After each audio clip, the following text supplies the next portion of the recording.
My wife looked at me with disgust at her boss's birthday party and pulled me aside to say I was embarrassing her in front of her important colleagues. She said my cheap suit and boring job made her ashamed to be seen with me. 2 weeks later, she told me she was leaving me for her boss Richard, who had real money and could give her the life she deserved. I signed the divorce papers without fighting and let her move into his penthouse thinking she'd upgraded to something better.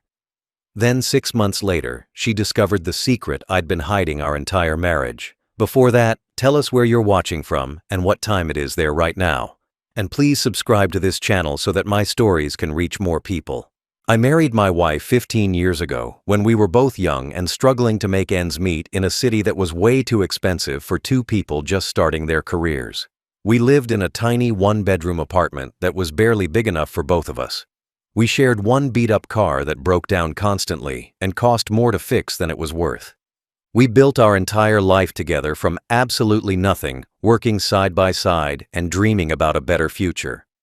Back then we were happy despite having no money because we had each other, and that felt like enough. We'd stay up late talking about our plans and goals. We'd cook cheap meals together and pretend we were at fancy restaurants. We'd laugh about how someday we'd look back on these struggling years and appreciate them. I worked as a software developer at a small tech firm in the city, making a modest salary that was just enough to cover our bills and rent with maybe a little left over for savings. It was comfortable enough that we weren't starving or struggling to pay rent, but it definitely wasn't extravagant or impressive by any measure. We lived simply and within our means. I was content with that lifestyle because I'd grown up poor, and having steady work and a roof over my head felt like success to me.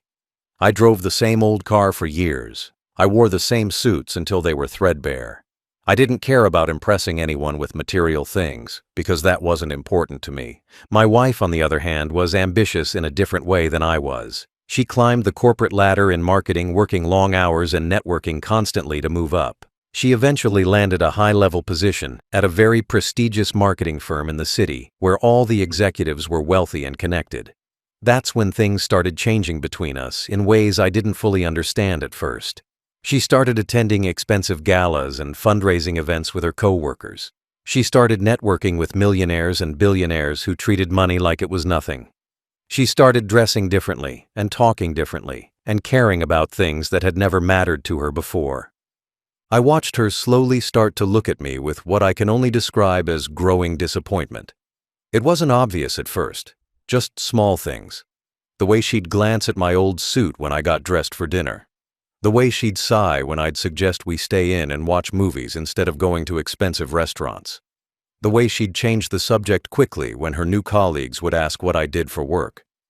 She was starting to see me through the eyes of her wealthy new social circle, and apparently I didn't measure up to whatever standards they had.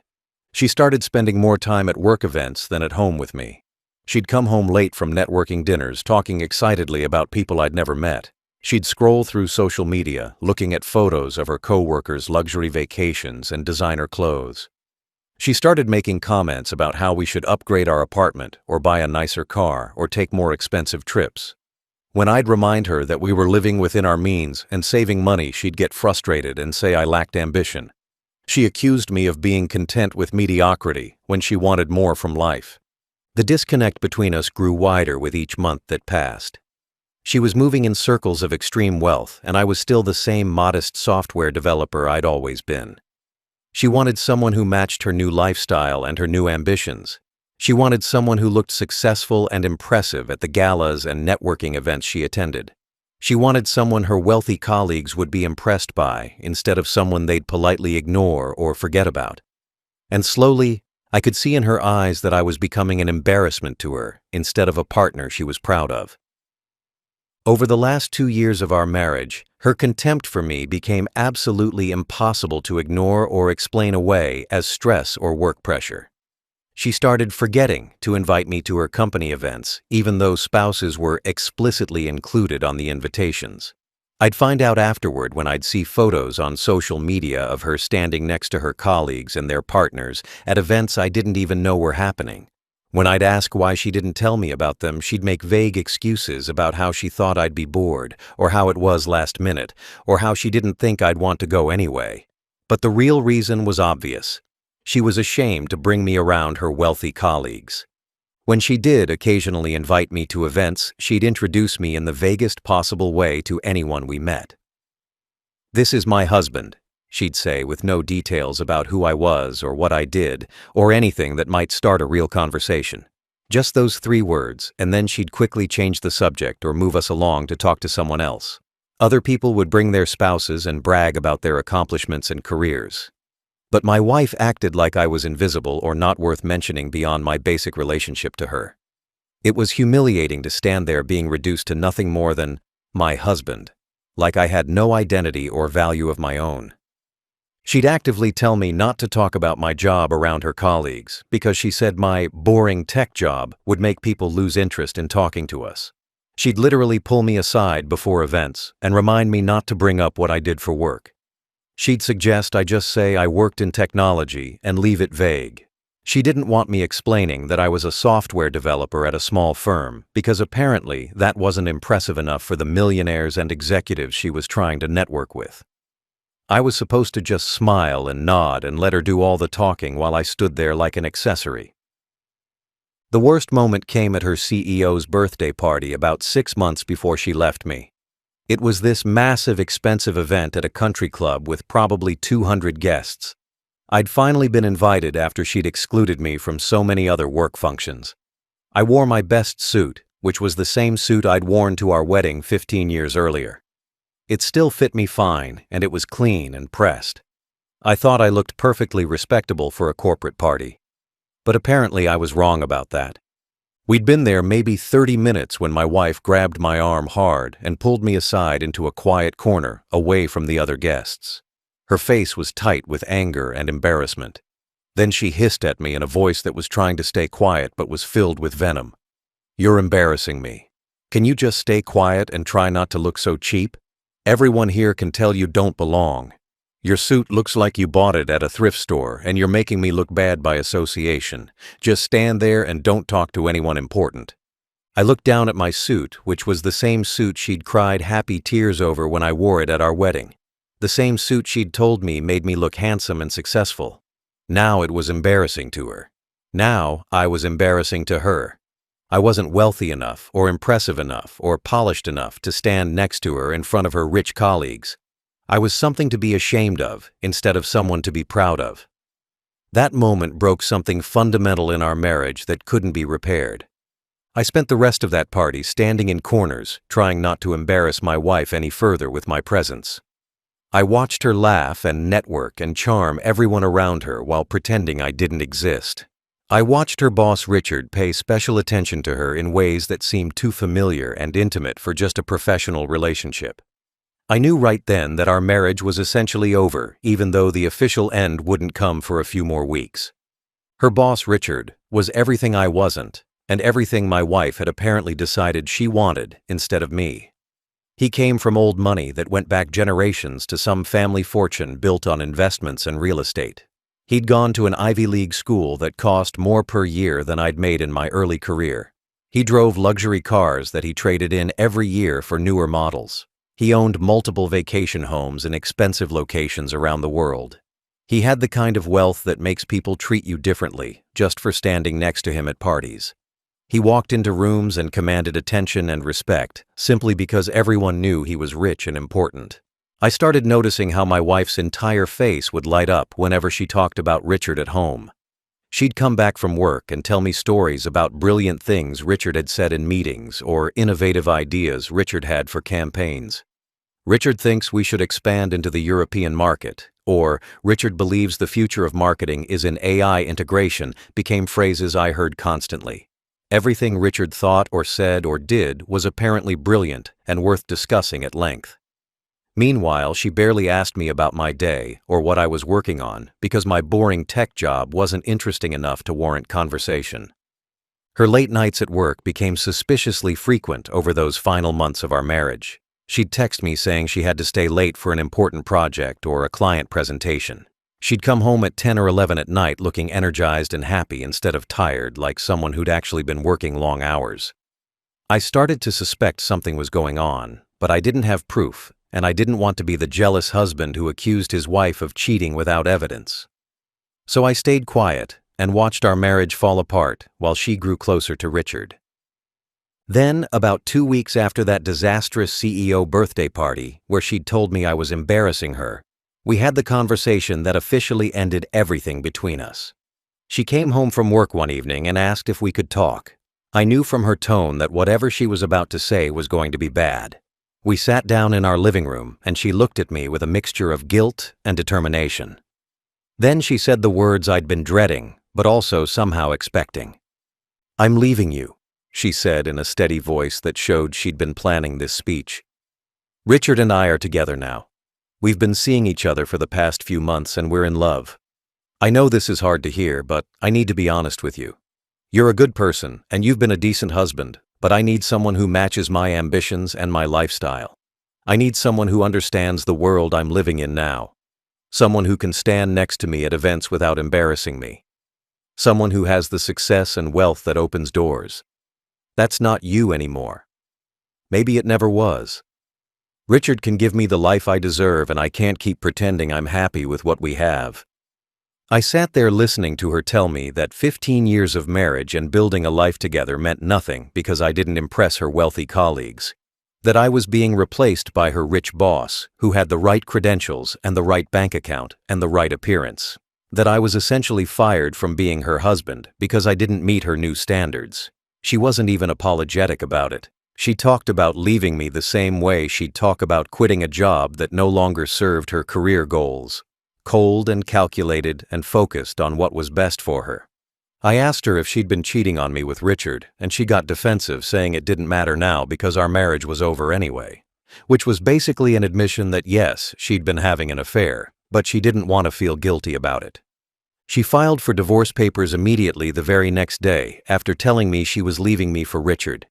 She didn't waste any time or give me space to process what was happening to our 15-year marriage. She'd already consulted with a lawyer before even telling me she wanted out, which showed how calculated and planned this whole thing was. She moved out of our modest apartment within a week, taking only her personal belongings and leaving everything else behind, like she couldn't wait to erase this chapter of her life. She moved directly into Richard's luxury penthouse apartment downtown that probably cost more per month than our annual rent. She didn't even pretend to take time between relationships or live alone for a while. She went straight from being my wife to being Richard's girlfriend without any transition period. Within days of moving in with Richard, she started posting photos all over social media showing off her new glamorous life.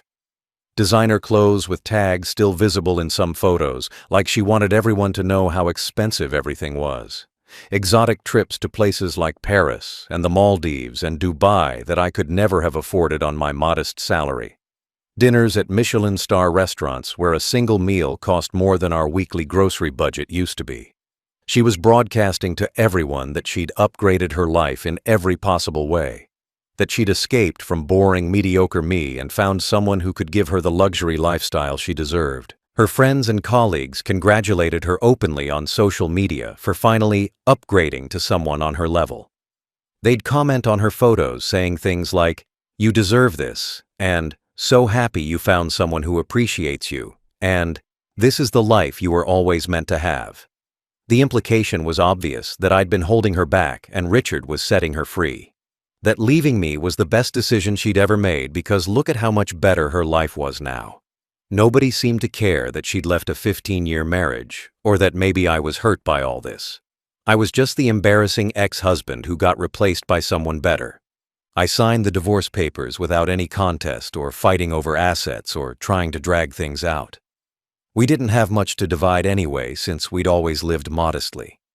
She took her car and her personal belongings. I kept our modest apartment and the furniture we'd bought together over the years. The whole divorce was finalized within a few months because neither of us contested anything.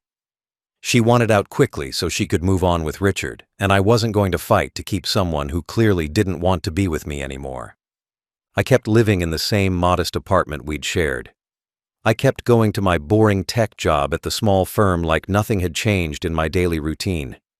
I kept driving my old car that she'd been embarrassed by. I kept wearing my old suits that apparently made me look cheap. I let her have the narrative that she'd left an embarrassment for success. I let her friends congratulate her for finding someone better. I let Richard and his wealth be the hero of her story, while I was cast as the loser she'd outgrown. I didn't correct anyone or defend myself or try to change the narrative because honestly, what was the point? People who knew us both would sometimes ask me what happened or say they were sorry about the divorce. I'd just shrug and say we wanted different things in life, which was true enough. I didn't badmouth her or tell people she'd cheated or explain that she'd left me specifically because I embarrassed her at parties. I took the high road and stayed quiet while she posted her glamorous new life all over social media for everyone to see. I let everyone believe I was the boring software developer who got left behind while his wife moved on to bigger and better things. That's what she wanted people to believe, and I didn't see any reason to fight it. What my ex-wife never knew during our entire 15-year marriage was that my boring tech job at that small firm wasn't actually a regular employee position at all. I wasn't just some average software developer working for someone else's company, making a modest salary. I was actually the founder and CEO of that entire company. I had started it from nothing 12 years earlier, while we were still struggling in our tiny apartment. I'd built it from the ground up with just me and 2 other developers working insane hours to get our first clients. Over the years, we'd grown slowly and steadily into a profitable, successful tech company that employed over 40 people.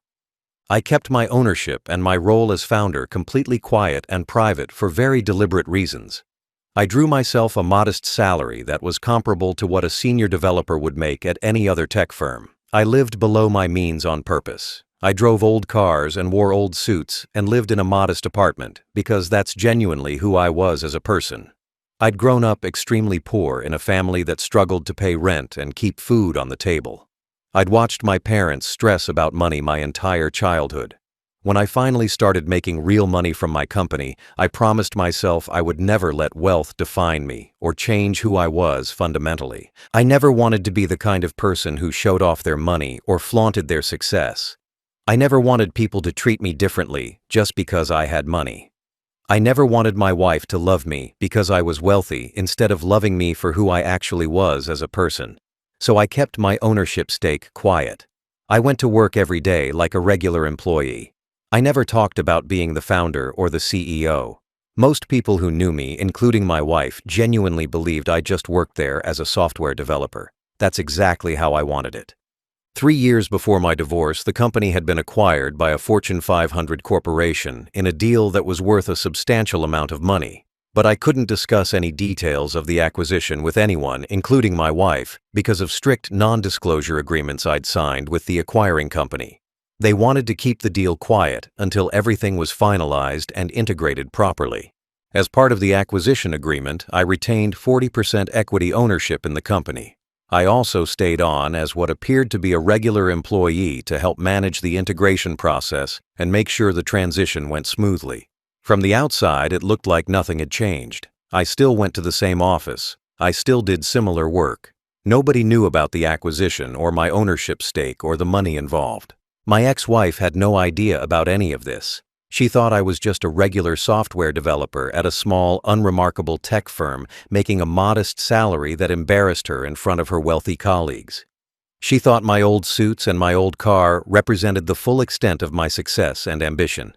She thought I was content with mediocrity because I wasn't showing off wealth or climbing some visible corporate ladder.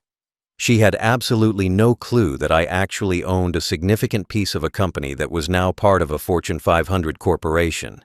She didn't know about the acquisition deal or the equity I'd retained or the stock options that were part of my compensation package. I never told her because honestly, I wanted to see if she would love me for who I was without money being a factor. I wanted to know if she valued me as a person or if she only cared about what I could provide materially. That was my test for her, even though she didn't know she was being tested. And when she left me for Richard specifically, because I wasn't wealthy enough, or impressive enough, or successful enough in her eyes, she failed that test completely.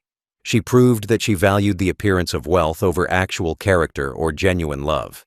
She proved that she'd rather be with someone who looked rich than someone who actually was rich but lived humbly.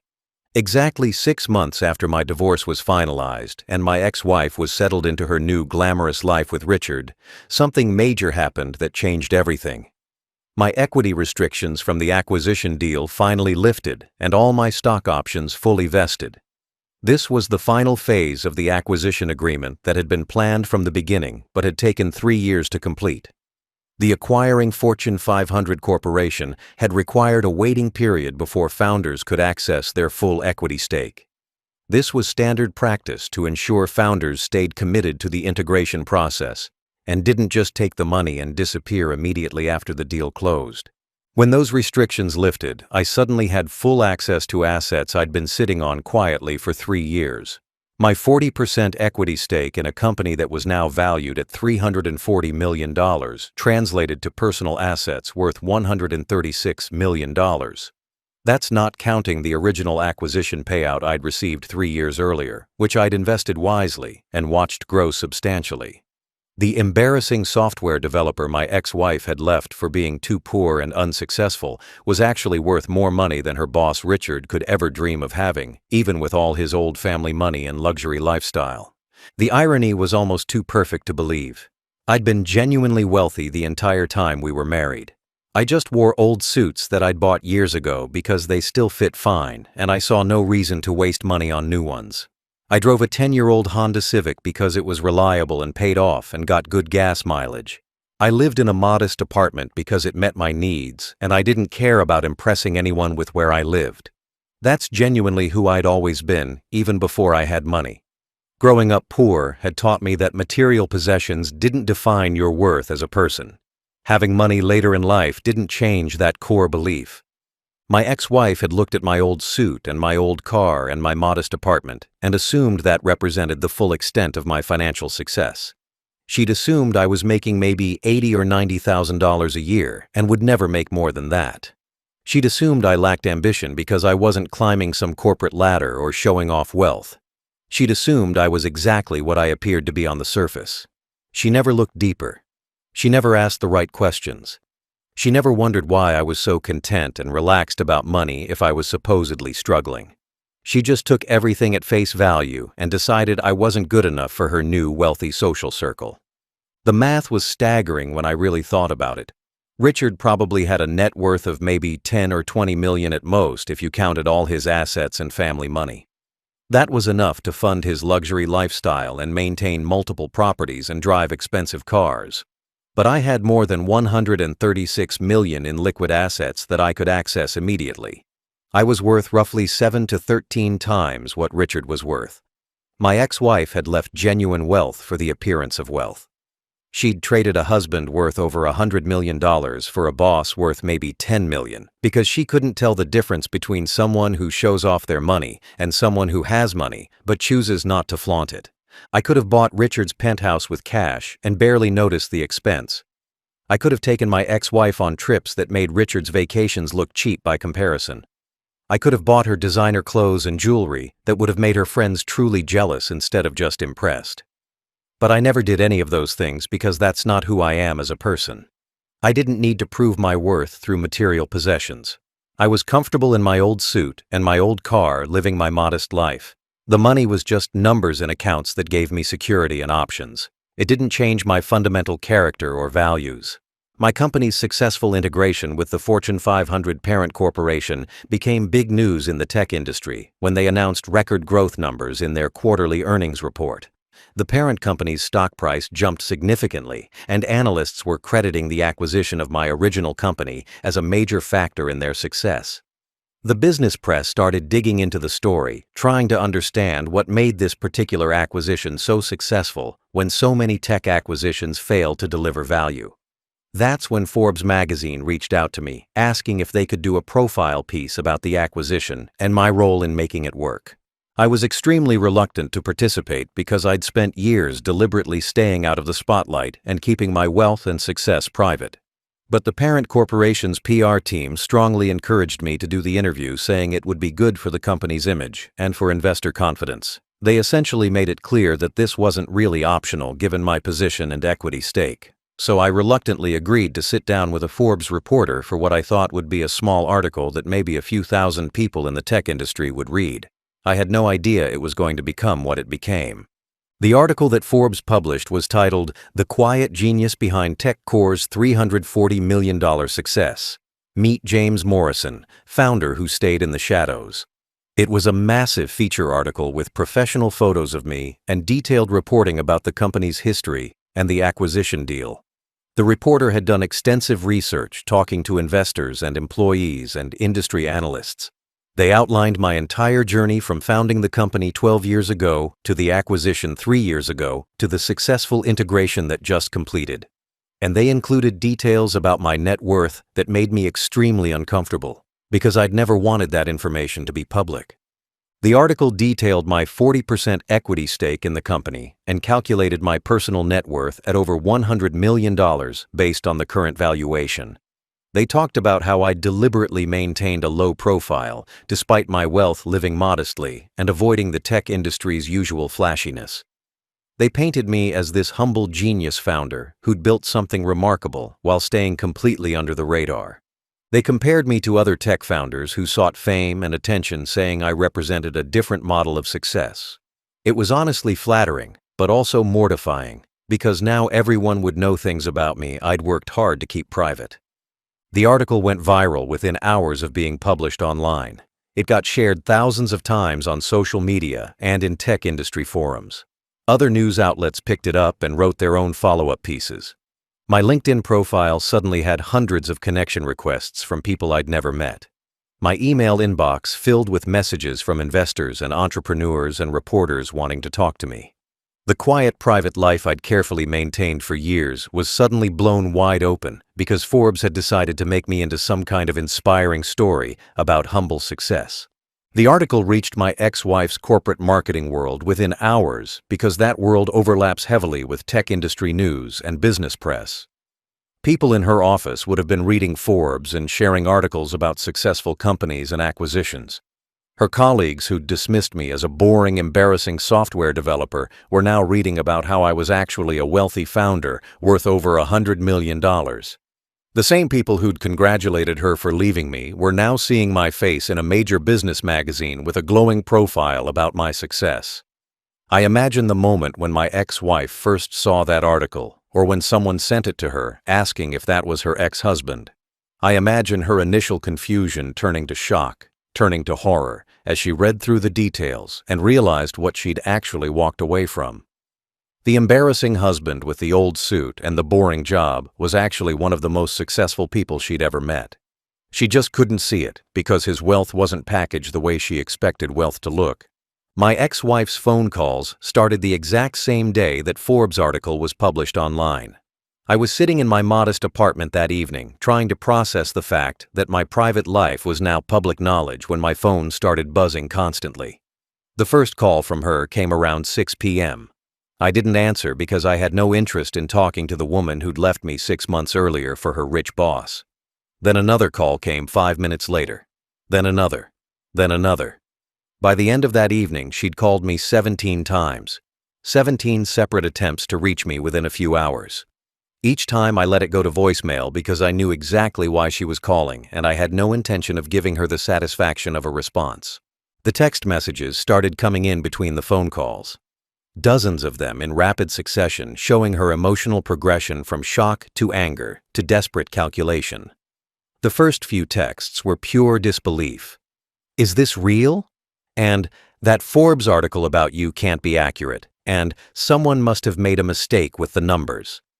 She was trying to convince herself that somehow the article was wrong or exaggerated or talking about a different James Morrison. But as reality set in, the texts changed tone. "Why didn't you tell me about any of this?" And "I can't believe you hid this from me our entire marriage."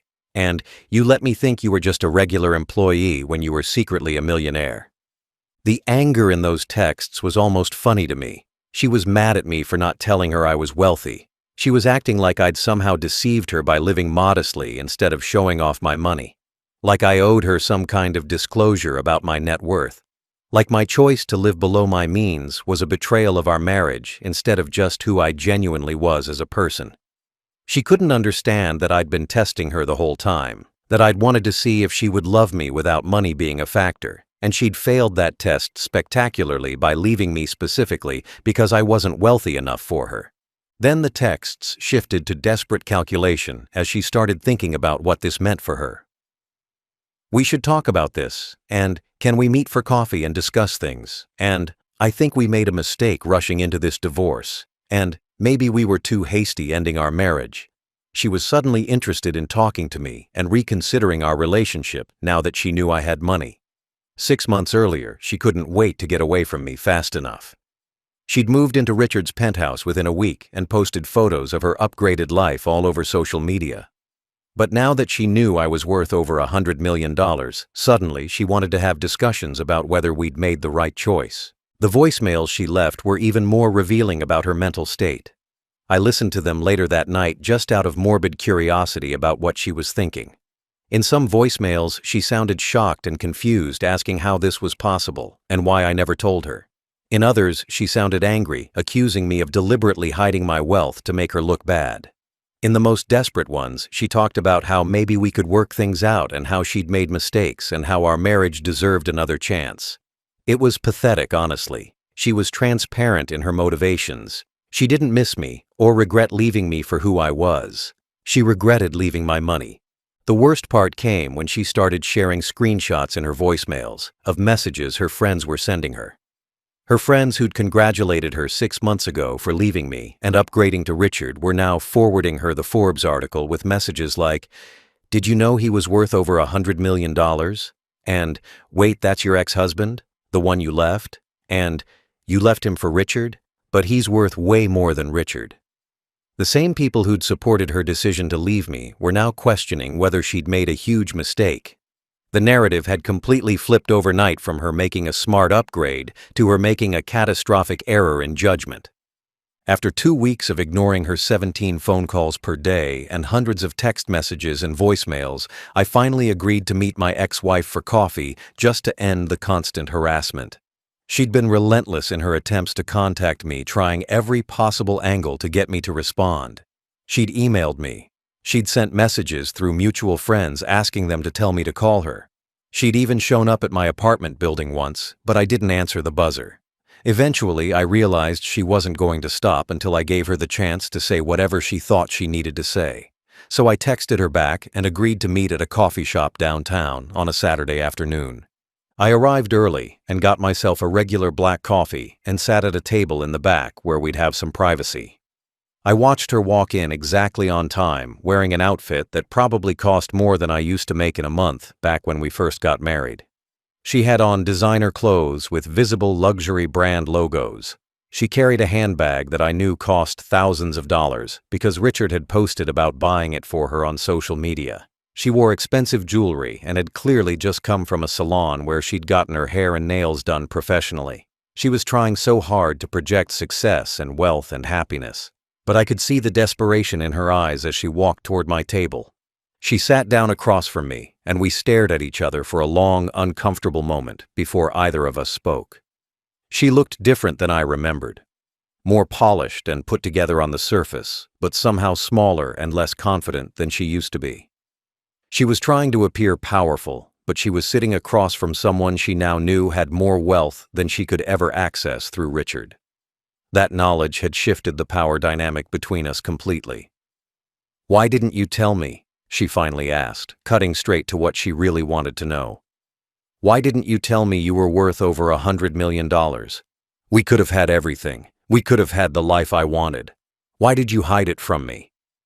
I took a slow sip of my coffee and looked at her calmly. I'd had 2 weeks to think about what I wanted to say if I ever had this conversation. "You left me because I embarrassed you at parties," I said quietly but firmly. "You left me because my old suit wasn't impressive enough for your wealthy colleagues. You left me because you wanted someone whose wealth was visible and obvious and impressive to other people. You wanted someone who looked successful rather than someone who actually was successful. I had everything you claimed to want the entire time we were married. I just wasn't showing it off the way you expected wealthy people to show off their money." She tried to interrupt, but I kept talking because I needed her to hear this. I lived modestly on purpose. I drove an old car on purpose. I wore old suits on purpose. That was a choice I made based on my values and who I am as a person. I grew up poor, and I never wanted wealth to define me or change who I fundamentally was.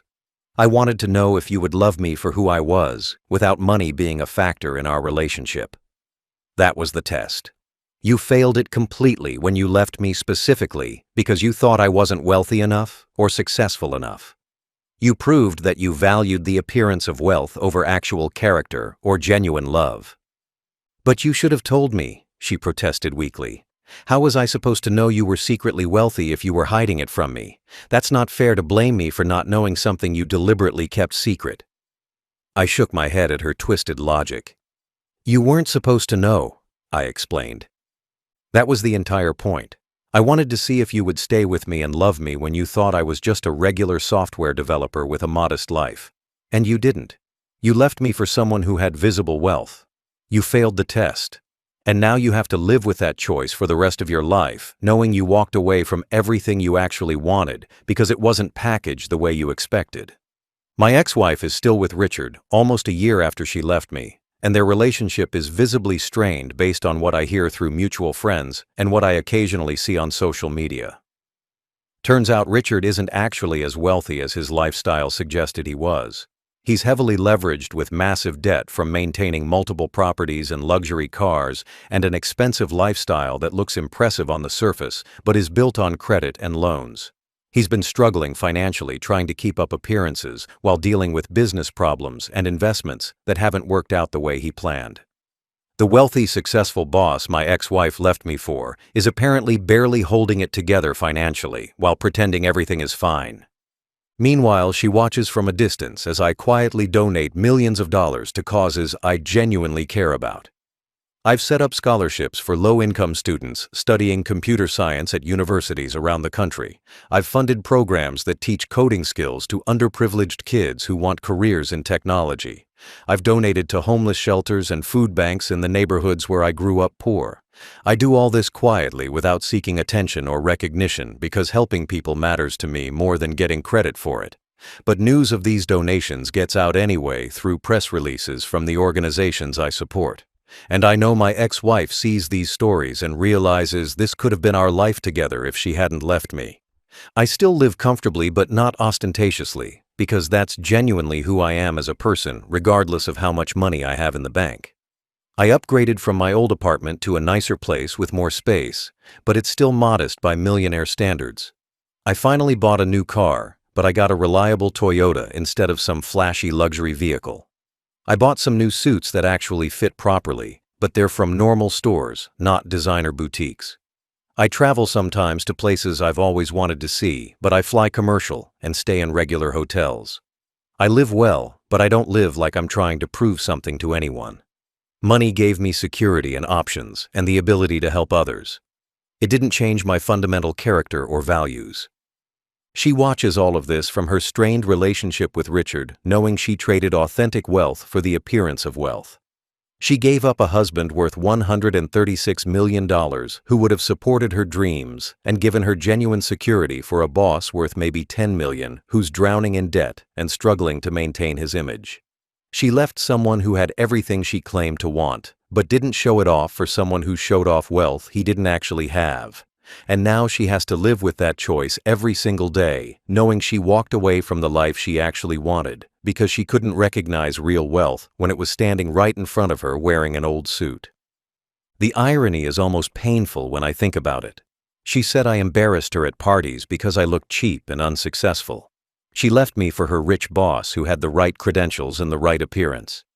Then she discovered 6 months later that I'd been worth $136 million the entire time we were married. I was wealthier than almost everyone at those parties where she was ashamed to be seen with me. I had more money than her boss Richard could dream of having. I had everything she wanted. I just wore it quietly instead of broadcasting it to the world. Now she's the embarrassed one, not because of poverty or struggling financially, but because she traded genuine wealth for fake wealth, because she couldn't tell the difference between someone who has money and someone who shows off money, because her friends and colleagues all know she left a man worth over $100 million because she thought he was poor and unsuccessful, Because she failed the test she didn't know she was taking and now has to live with the consequences of that failure. She wanted someone who looked wealthy and impressive at parties. I was wealthy. She just couldn't see it. And that says everything about her values and nothing about my worth.